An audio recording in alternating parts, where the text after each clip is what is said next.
Hello guys, welcome back to a new installment of The Hunger Games. So before I start this video, you guys might know me from Laughing Moment. I was going to post Hunger Games to Laughing Moment, but knowing how many brutal deaths might be in this book, and just by the whole death so far in the book of getting exploded to bits in a minefield, I feel like this series is just going to be just video recorded on this channel. I don't know if I'm going to bring it to Laughing Moment. Maybe I will. I don't know. But don't think this is all going to be another reading channel. I'm going to have different type of videos on this channel. Maybe later I'll decide to unlist all the other videos that aren't reading and put them for a playlist so you can watch those and just make this my reading channel. Maybe that's what I'll do. Maybe I won't do that. I don't know. Because I do want to have a channel that has good subscribers and good listeners and much more. No, I know a lot of you guys probably will not watch these videos because you either refuse to listen to reading videos, hate reading videos, or just despise the crap out of me. So if you do, that's your problem. You're missing out on a lot. Because soon I don't read big mate books on here. I read big adult books, kind of like not adult books, but books for bigger teenagers, like Percy Jackson and the Olympians, Book 3, The Titan's Curse, which again is happening in a few, maybe today or tomorrow. I'll be reading this book with the Hunger Games. So yeah. Anyway, uh, so far what we left off on is basically getting ready for the weeping. The reaping, right? Is that the weeping? Wait, let me see. Is that the weeping? Please say it is the weeping, right? Yeah, yeah, wait.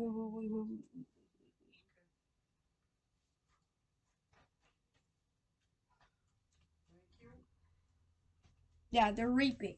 So we're getting ready for that. We learned that Katniss is, I think it's Katniss. Is please say that's who we're reading about, cause yeah, I think it's Katniss. We heard about the main character's dad, basically getting exploding gets is literally got exploded to bits in a minefield. So we have some graphic detail in this book so far, and we also learned that the sister is a little bit, attached. So anyway, let's begin off where we left off on page 8. A few blackberries from the bushes around us. Here we left off at. Here we go.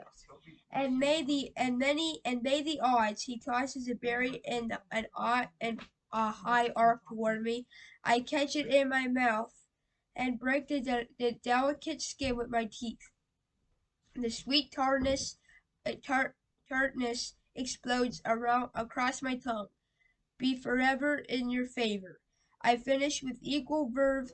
We have to joke about it because the alternative is to be scared out of your wits. Besides, the capital accent is so affected, almost everything sounds funny in it.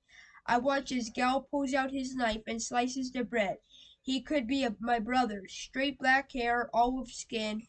We could have had the same gray eyes, but we're not related, at least not closely. Most of the families who work the mines resemble one another this way.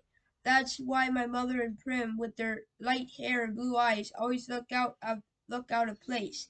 They are my mother's parents. We're part of the small.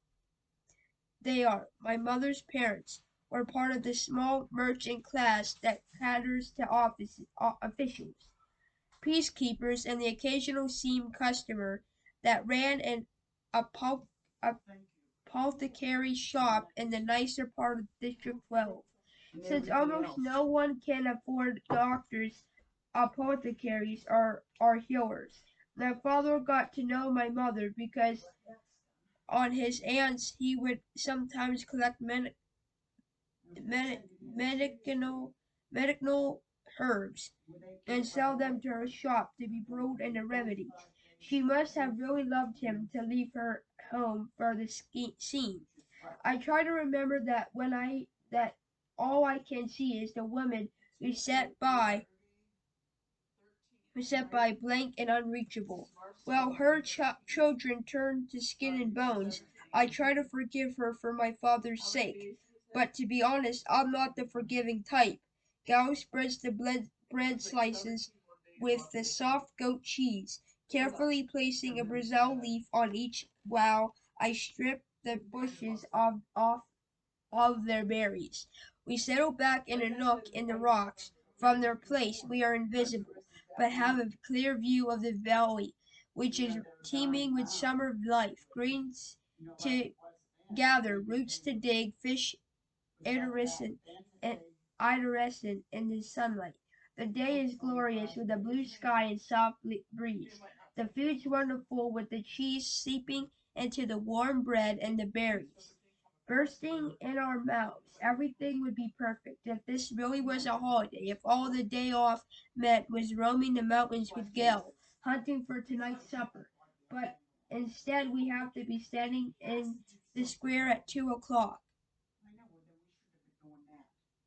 waiting for the names to be called out. We could do it, you know. Gal says quietly, what? I ask. Leave the district, run off, leave in the woods. You and I will we can make it, said Gal. I don't know how to respond. The idea is so preposterous. If we don't have so many kids, he adds quickly, they're not our kids, of course. But they might as well be. Gal's two little brothers and a sister Prim, and you may as well throw in our mothers too, because how would they live without us? Who would fill their mouths? They are always asking for more. With both of us hunting daily, there are still nights when game has to be swapped for lard or shoelaces or wool. Still nights when we go to bed with our stomachs growling. I never want to have kids, I say. I might if I don't live here, says Gal. But you do, I say, irritated. Forget it, he snaps back. The conversation felt all wrong. Leave. How could I leave Prim, who is the only person in the world I'm certain I love? And Gal is devoted to his family. We can't leave, so why bother talking about it? And we even if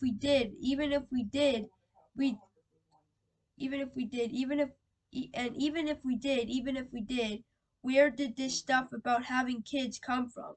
There's never been anything romantic between Gail and me. When we went, I was a skinny 12-year-old, and although he was only 2 years old, he had already looked like a man. It took a long time for us to even become friends, to stop haggling, haggling over every trade and begin helping each other out. Besides, if he wants kids, Gal won't have any trouble finding a wife. He's good looking. Gal won't have any trouble finding a wife. He's good looking. He's strong enough to handle the work in the mines, and he can hunt. You can tell by the way the girls whisper about him when he walks by in school that they want him. It makes me jealous, but not for the reason people would think. Good hunting partners are hard to find. What do you want to do? I ask. We can hunt fish. We can hunt fish or gather. Let's fish at the lake. We can leave our poles and gather in the woods. Get something nice for tonight, he says. Tonight after the weeping, everyone is supposed to celebrate, and a lot of people do out of relief that their children have been spared for another year. But at least two families will pull their shutters, lock their doors, and try to figure out how they will survive the painful weeks to come. We will make out will the predators ignore us on a day when easier, tastier prey abounds. But late morning we have a dozen fish, a bag of greens, and best of all, a gallon of strawberries. I found the patch a few years ago, but Gail had the idea to string mesh nets around it to keep out the animals. On the way, we swung by the Hop, the black market that operates in an abandoned warehouse that once held coal. When they came up with a more efficient system that transported the coal directly from the mines to the trains, the Hob gradually took over this space. Most business are closed by this time on weeping day, but the black market's still fairly busy. We easily trade 6 of the fish for good bread, the other 2 for salt.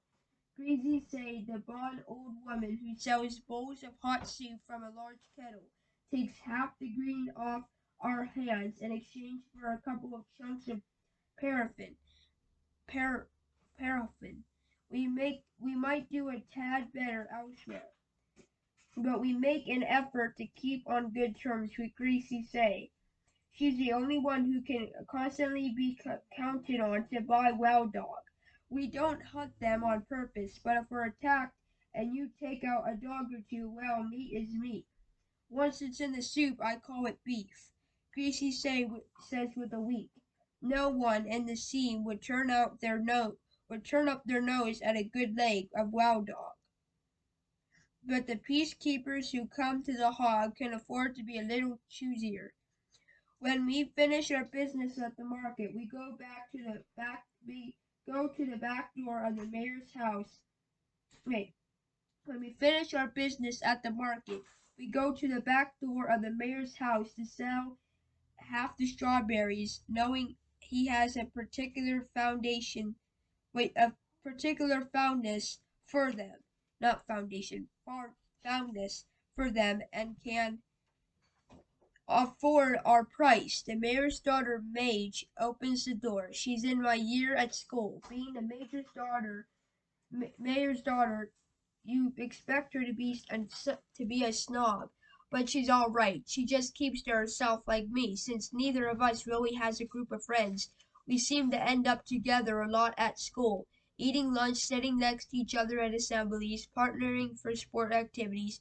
We rarely talk, which suits us both just fine. Today, her drab school outfit has been replaced by an expensive white dress, and her blonde hair is done with a pink ribbon reaping clothes. Pretty dress, says Gil. Maid shoots him a look, trying to see if it's a genuine compliment or if he's just being ironic. It is a pretty dress, but she would never be wearing it ordinarily. She presses her lips together and then smiles. Well, if I end up going to the Capitol, I want to look nice, don't I? Now it's Gil's turn to be confused. Doesn't she mean it, or is she messing with me? Messing with them. I'm guessing the second. You won't be going to the Capitol, says Gil coolly. His eyes land on a small circular pin that adorns her dress. Real gold, beautifully crafted. It could keep a family in bread for months. What can you have? 5 entries. I had 6 when I was just 12 years old. That's not her fault, I say. No, it's no one's fault. Just the way it is, says Gail. Mage's face has become closed off. She puts the money for the berries in my hand. Good luck, Katniss. You too, I say, and the door closes. We walk toward the seam in silence. I don't like that. Gail took a dig at Mage, but he's right, of course. The reaping system is unfair, with the poor getting the worst of it. You become ineligible for the weeping the day you turn 12. That year your name is entered once, at 13 twice, and so on and so on and so on until you reach the age of 18. The final year of eligibility, when your name goes into the pool 7 times. That's true for every citizen in all 12 districts and the entire country of Panem. But here's the catch. Say you are poor and starving as we were, you can opt to add your name more times in exchange for tesserae. I think that's how you say it. I don't know. Each tesserae is worth a major year's supply of grain and oil for one person. You may do this for each of your family members as well. So at the age of 12, I had my name entered 4 times. Once because I had to, and 3 times for tesserae, for grain and oil for myself, Prem, and my mother. In fact, every year I have needed to do this, and the entries are cumulative. So now, at the age of 16, my name will be in the weeping 20 times. Gail, who is 18, has been either helping or single-handedly feeding a family of 5 for 7 years, will have his name in 42 times. You can see who someone like Mage, who has never been at risk of needing Tessera, can set him off. The chance of her being chances of her name being drawn is very slim compared to those of who live in the sea. Not impossible, but slim. And even though the rules were set up by the capital and not the di- dish, districts, certainly not Mage's family, it's hard not to resent those who don't have to sign up for treasury. But that's it, guys. We're gonna leave it off on this part. We are going to continue on page 14 on part 2. And yeah, wait, what?